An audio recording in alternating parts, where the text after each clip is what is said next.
एक और रिसर्च भी आ रही है, वो लोग ये कह रहे हैं कि जो ड्राई फ्रूट्स हम अरसे से खा रहे हैं, जिसमें काजू भी हैं, बादाम भी हैं, अखरोट भी हैं, वो कह रहे हैं कि यार ये चीज़ें जो है ये भी हार्म कॉज कर रही हैं, क्योंकि ये एक टाइप का बीज है, और बीज के हिसाब से वो कहते हैं कि चिया सीड, फ्लैक्स सीड, ये सारे जो सीड्स हैं जिसको हम अभी तक समझते आए हैं कि ये बहुत हेल्दी मटेरियल है सारा कुछ। बाकी चीज़ों की भी अगर आप इन चीज़ों का इंटेक रोजाना रखें तो ज़्यादा बेहतर है। वो कहते हैं कि इतनी हाई पोटेंसी इसके अंदर होती है बीज के अंदर, क्योंकि बीज नहीं, पौधा बनना होता है, पौधा बनने के बाद उसने आगे फल निकालना होता है। तो आप बीज तो बहुत ज़्यादा एक एटम बम होता है, और आप अगर ये खा लेते हैं, अखरोट भी ऑब्वियसली, या जिस तरह से बादाम है या काजू है, सारी चीज़ें, तो ये ड्राई फ्रूट जिसको हम कहते हैं, वो कहते हैं कि यार ये तो नहीं, ये तो बिल्कुल इसके तो पास मत जाएं। तो अगर फिर आपके पास, अगर आपके घर में पड़ा हुआ है तो किसी को गिफ्ट भी ना करें, इसको जो है वो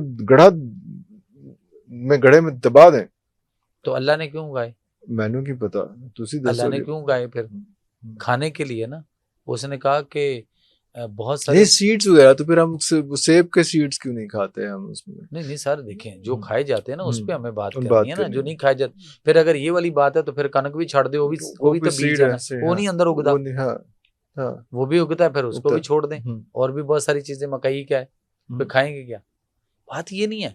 ये वो वाली बात है कि जैसे किसी ने हमें कहा ना, वो जो कहता है कि मतलब ये वो कहता है कि इसमें से तो इन इन बीजों से तो पौधे उगते हैं, इसलिए नहीं खाओ। इसलिए वो अंडा भी वो खिलाना चाहता है जिस अंडे में से बच्चा नहीं निकलता, नहीं निकलता, सफेद अंडा, हाँ, ब्रॉयलर, हाँ। तो बात यह है कि कुछ चीजें ऐसी आती हैं, उनके पीछे उनकी एक हमें उसका बैक पे देखना है कि इसके पीछे इसका नजरिया क्या है। उसके पीछे सर ऐसी ऐसी बायोलॉजिकल वॉर, ऐसी ऐसी चीजें आती हैं तो हमें सोच ही नहीं। दूसरी बात यह है कि वो जो ये इन चीजों की बात करता है कि ये ना लें, तो फिर क्या लें? ठीक। और वो बीमारियों को बिगाड़ना, बढ़ाना चाहता है। उसके पीछे उसका अपना एक बिजनेस है, उसकी अपना अपनी एजेंडा दवाइयां, होगा उसका उसका। अपना एक एजेंडा है। वो इस तरह की चीजें छोड़ता है, वो इस तरह की चीजें देता है। कितनी कितनी ऐसी चीजें आई जिन्होंने ये कहा कि फलां चीज खाओ ये नहीं होगा, फलां खाओगे ये ऐसे नहीं होगा, फलां खाओगे ऐसा नहीं होगा। और हम उसको जब अपने एंगल से देखते थे, फितरत और नेचर में तोलते थे, तो हमें पता चलता था कि नहीं, ये रोक रहा है।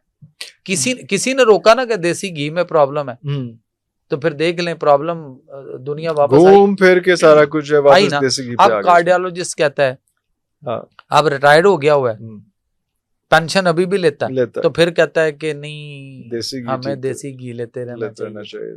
तो जब तुम सरकारी तनख्वाह के ऊपर थे उस वक्त क्यों कहते थे नहीं खाना?